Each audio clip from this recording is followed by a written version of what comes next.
In today's show, you'll hear investor perspectives on COVID-19's impact on the CPG sector. This is Investor Perspectives. I'm the host of Investor Connect, Hall T. Martin, where we connect startups and investors for funding. It's a time of COVID-19. The consumer product goods space is currently undergoing tremendous change across the U.S. The lockdown has disrupted the supply chain, manufacturing, and distribution. Retail is undergoing transformation as consumer products move online and the market shifts to functional benefits, prioritizing wellness. We have investors and startup founders describe the impact of COVID-19 on the consumer product goods market. Our guest today is Ronan McGovern of Point 5 Brewing. So in your sector, what makes for a successful company? What do you have to do to be at the top? Well, I'd say because non-alcoholic is growing, you're trying to capture people that don't drink non-alcoholic beer, right? So it's not about just clawing some market share off your competitors because it's a small and growing market. It's about being able to convince people that, hey, you don't have to give up alcohol, but you might want to try a 0.5 one or two nights a week, or you might want to substitute it in here. That's kind of what you're trying to win at, I think, Hall, in this market. Our guest is Paul Janowitz of Mantra Labs. So what makes for a successful company in this segment? Yeah, so it's not much different than the startups that I've chosen to invest in the past or the companies that I've run, which is you got to have a story. People buy narrative. They understand narrative.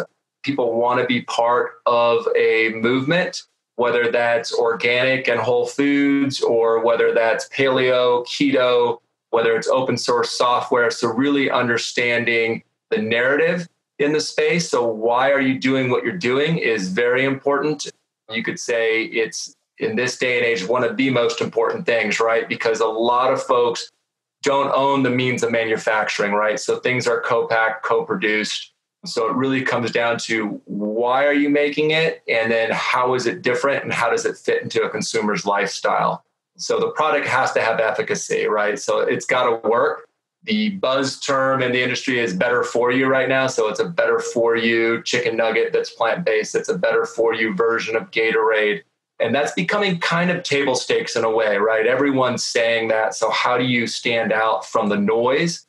And it really comes to, for lack of a better term, a kick-ass product that really works and something that's different in the marketplace. And then a story about how you came about that, what created that need and why do you exist? Our next guest is Sarah Foley of SWAT Equity Partners.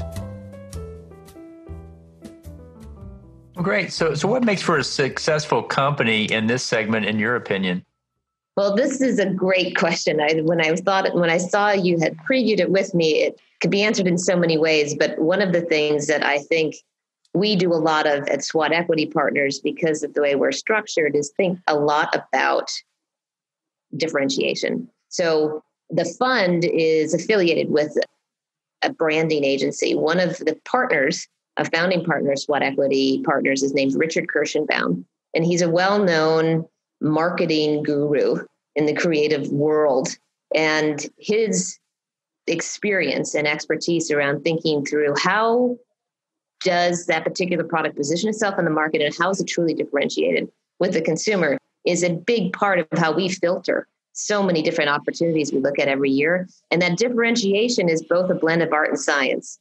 The art side is how big of an engagement do they have with their tribe or the community of consumers they're building?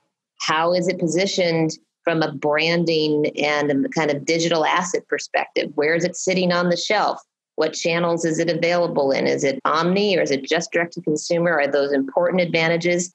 How is it communicating with that tribe via different marketing tactics from digital to more traditional? So that side of our team is extraordinarily helpful in the assessment of what we call brand DNA and its potential as we think about it, given the early stage we get involved in, how to make an investment. So again, we look at a lot of intangible kind of things that you would want to understand, from branding and bottle and packaging and everything else, to how engaged is it, unit level economics, and kind of down the P&L. Our next guest is Riccardi of Riccardi Ventures.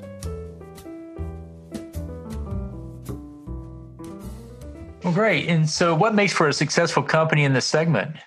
To me, as I look at beverage, it's really not about the product. I mean, it can't be awful tasting, but it's really not so much about the product. It's about the brand and the marketing.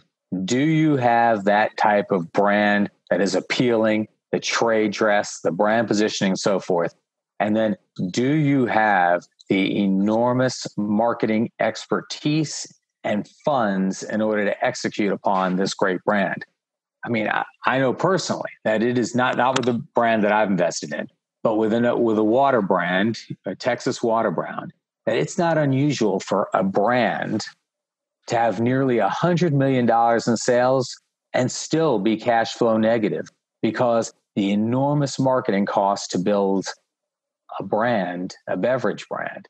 So I'd say it's really more about your brand. First of all, I got to have a great brand, and then you got to have a great amount of money. And then it's nice if your product is good. And our next guest is Cisco Sacasa of Bee Cave Capital. What makes for a successful company in the CPG space? What do they have to do to win the business? It takes a lot, right? If it was easy, everybody were doing it, and it is hard. So there's no silver bullet. First, you need to have a great product, right? That it finds a niche, is differentiated. It finds a niche that consumers want and desire, that is with the trends, right? So in a way, you have to find the trends of where it's going and fill that need. Then you need to get distribution. And getting distribution is really, really hard, right? The big firms block out the small firms. It is extremely difficult to get distribution, but you have to be creative and find ways to bring that product to market. And then once you get distribution, you got to get your velocities up, right? Get people to taste it, try it, and then come back to buy it again. So it's challenging, but when you figure it out, it's amazing to see what happens when you have a great product bringing to market. Thank you for joining us today. As always, be sure to leave a review, subscribe to this podcast, and share it with others. Let's go start up something today.